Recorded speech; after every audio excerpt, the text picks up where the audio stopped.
a sobrellevar una situación así? Bueno, se lo vamos a preguntar a él. Ezequiel, estamos en ADN Sur, somos de Comodoro Rivadavia, y en el marco de este 1 de abril, con Lourdes Gudiño, con Maru Valencia, con Freddy Carrera, Facundo Ponce te saluda. ¿Cómo estás?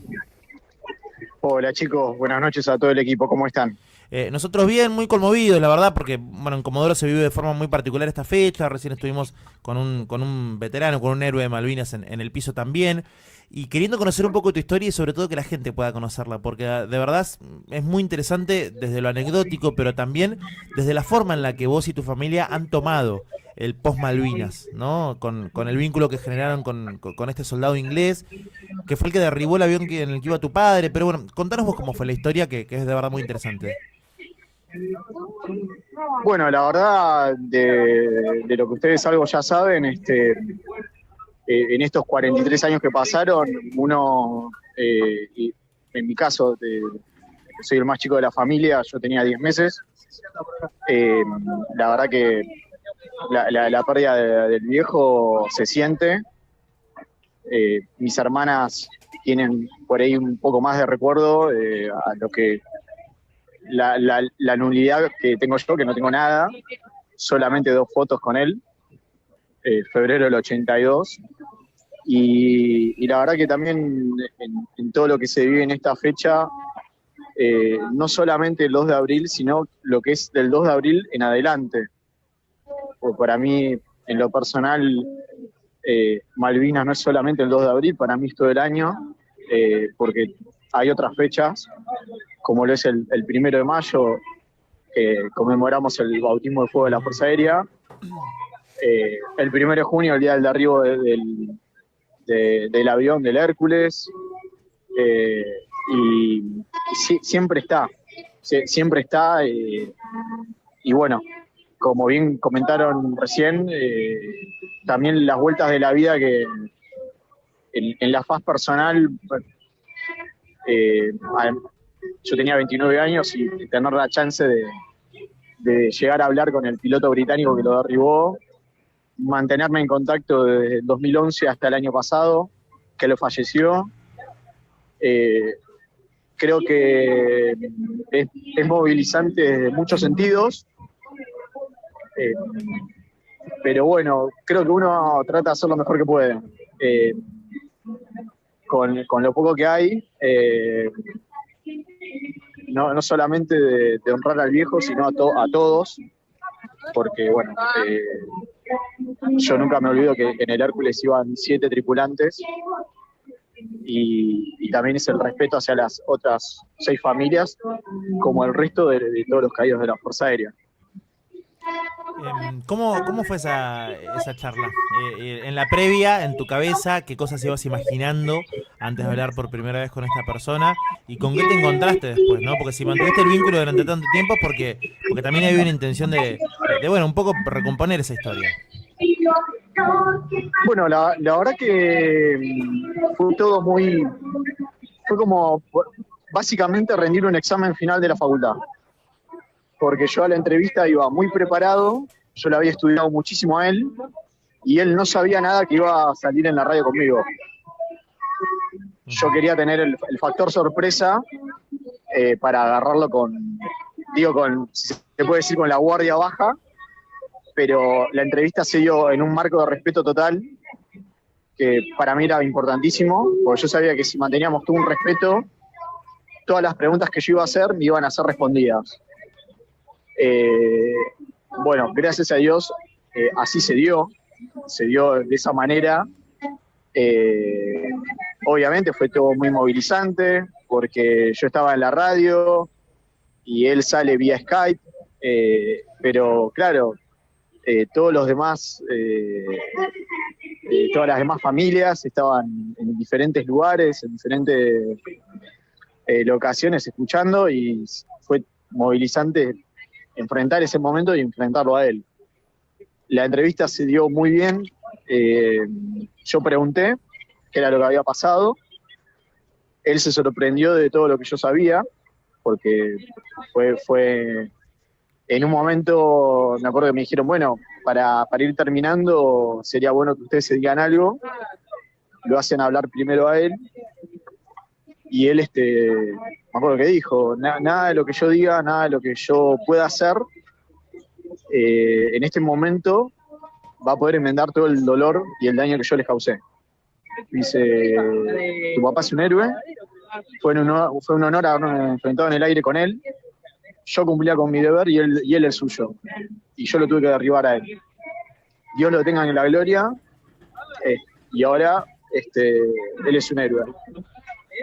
Y bueno, cuando me dan el pase a mí para hablarle,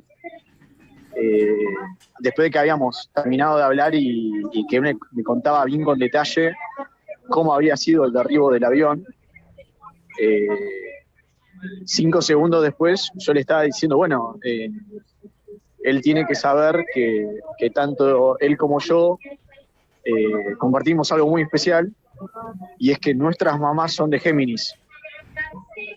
Y me acuerdo que el conductor me miró como diciendo, pará, me dice, ¿cómo sabes?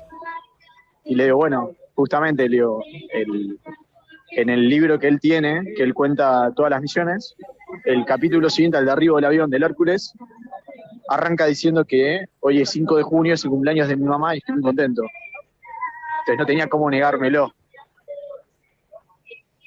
Bueno, ahí se produjo un silencio en la radio tremendo, porque no lo había sacado del lugar, no entendía.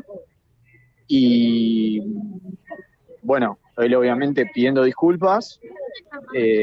Después yo hice como mi segundo, no digo ataque, porque no hubo una falta de respeto, vuelvo a aclarar.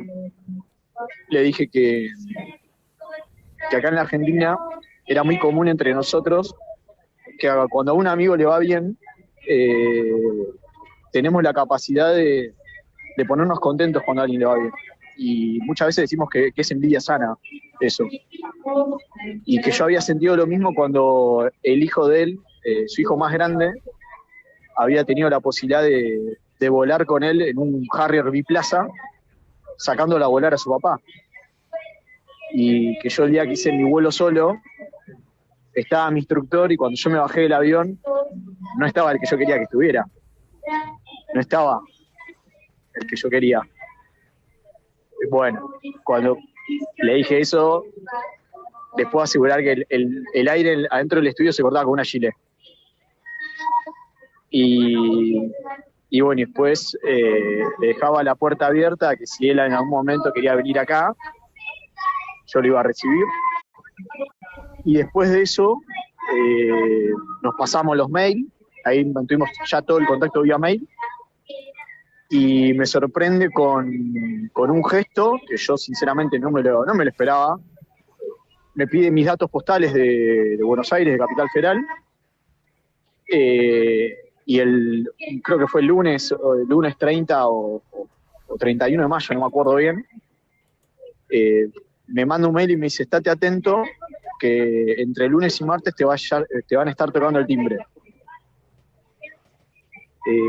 Y bueno, y fue verdad que ese día me tocan timbre, bajo, y me encuentro con el servicio de mensajería, y era un tipo sosteniendo una corona de flores que había mandado él con tuvo una inscripción en inglés en la cinta púrpura que decía, para un héroe que ahora vuela con los ángeles, de parte de Sharky War.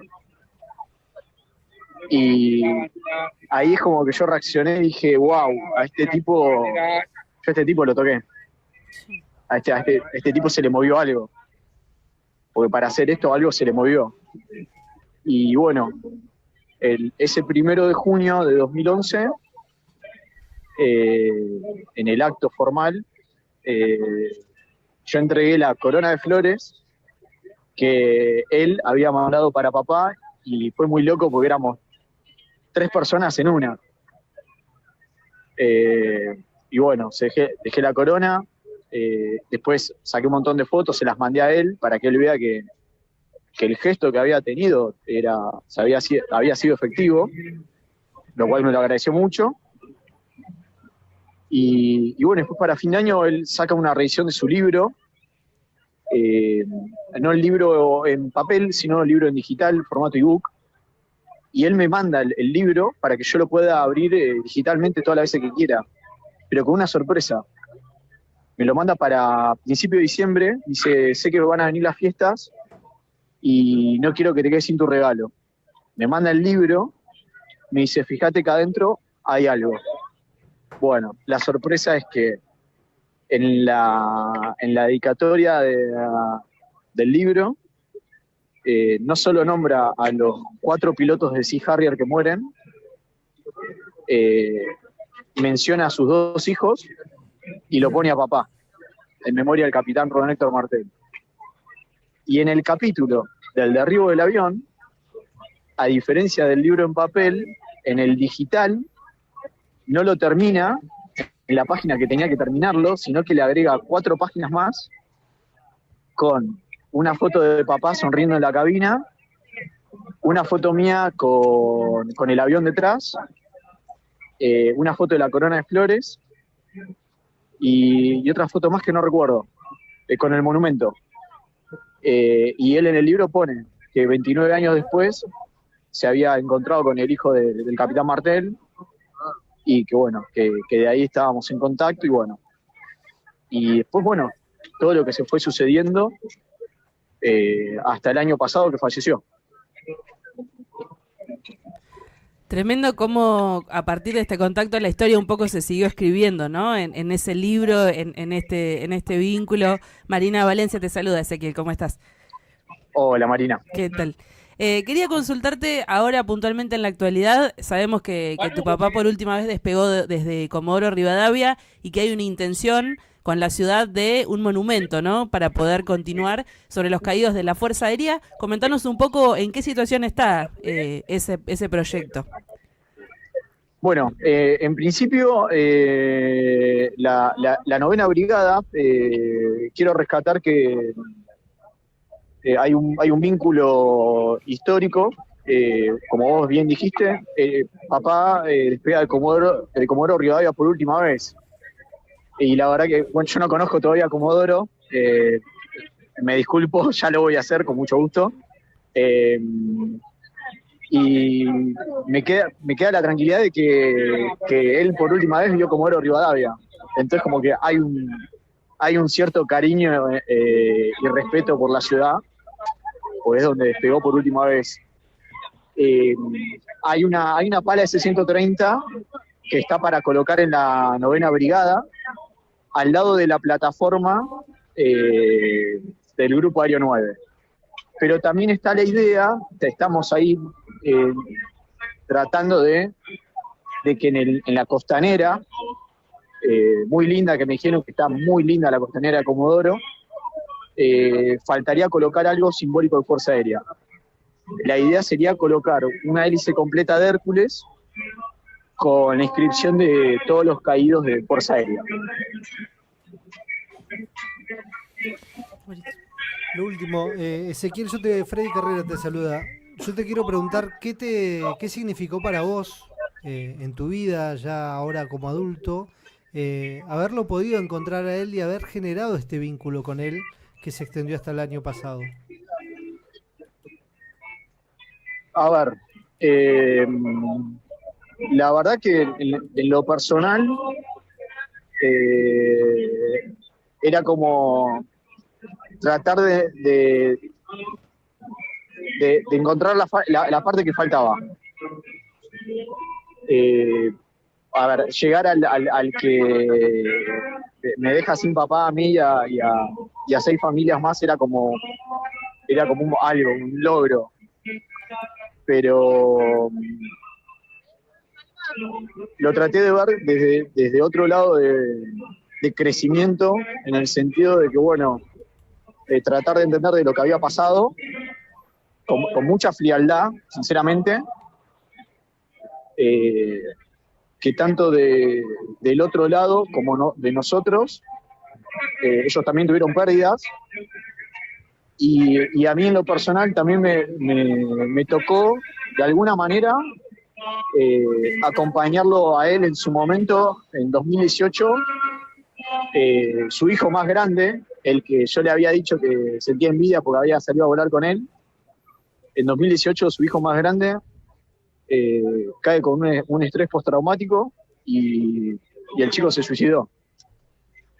Cuando yo me entero de esto, automáticamente le pongo en contacto con él y sinceramente, y sé que más de uno me va a odiar, yo lo primero que hice fue, hablé con su hijo más chico y le dije que en nombre mío y de mi familia le enviamos condolencias, que en los órdenes de la vida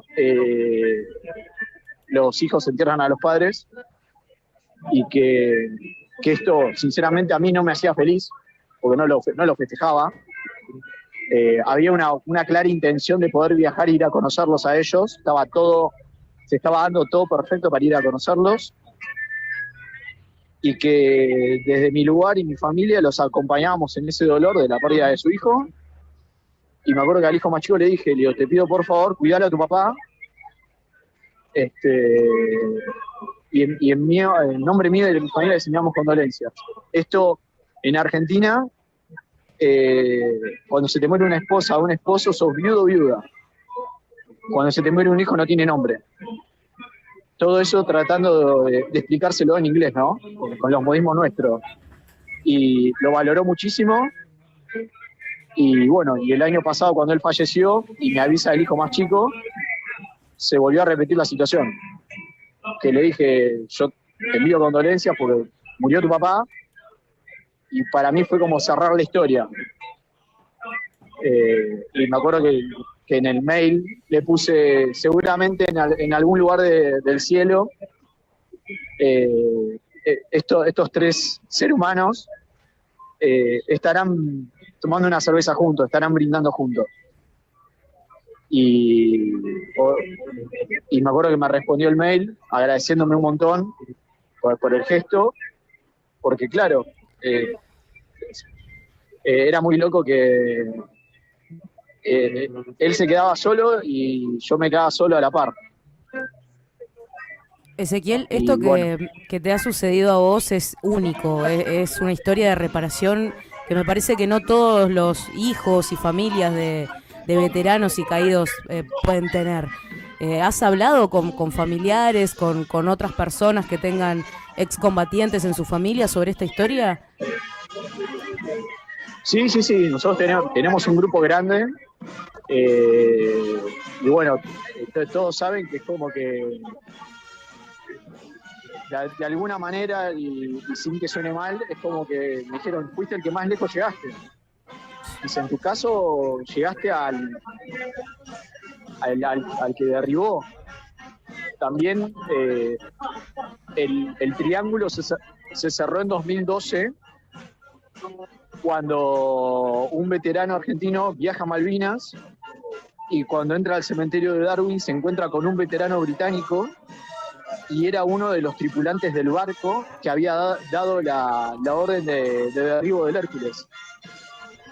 Ese veterano inglés, yo también me puse en contacto con él, y él mandó una carta con mucha autocrítica hacia ellos mismos, hacia los ingleses, reconociendo que iban a pelear por algo que no era de ellos, pero que él lo que quería era que a la familia del Capitán Martel y de esos 7 héroes del Tango Charlie 63, hacerles entender que ellos habían cumplido con su deber, pero que sentían que ellos habían sido el instrumento de guerra que habían dado muerte al avión. Y bueno, es como que se unió todo. Ezequiel, gracias por el tiempo. Lo último, muy breve, me piden de producción, me dicen, preguntale por la historia de las gaviotas. Que me cuentes ahí brevemente, sí, en un minuto cómo fue. Sí, bueno, viajé a Malvinas en 2017, justo se da la coincidencia que eran los 35 años de la guerra, papá muere con 35 y yo viajo con 35. Cuando viajo, me contacto con el Kelper de la isla de Borbón y me notifica que en la isla habían restos del avión del Hércules, que habían aparecido en el año 83. Eso era verdad. Yo viajo a Borbón en marzo y voy a ver los restos y hago la identificación de los restos, que era positiva. Imagínense, todo redondo, 35 años. Y bueno, yo me había llevado la tabla de surf y cuando me voy a recorrer Borbón, yo había elegido la playa donde me quería meter a surfear y era la playa donde habían aparecido los restos del avión, que es el tren de aterrizaje. Cuando me meto al agua, antes había tirado al mar el escudo de C-130 con una piedra y los 7 laureles. Y cuando me vuelvo para la orilla y agarrar la tabla, cuando entro al mar y estoy esperando el oleaje, se me ponen a sobrevolar 7 albatros. Y en el avión mueren 7. Bueno, En todo lo que duró que me metí a las 5:20 de la tarde y salí a las 6.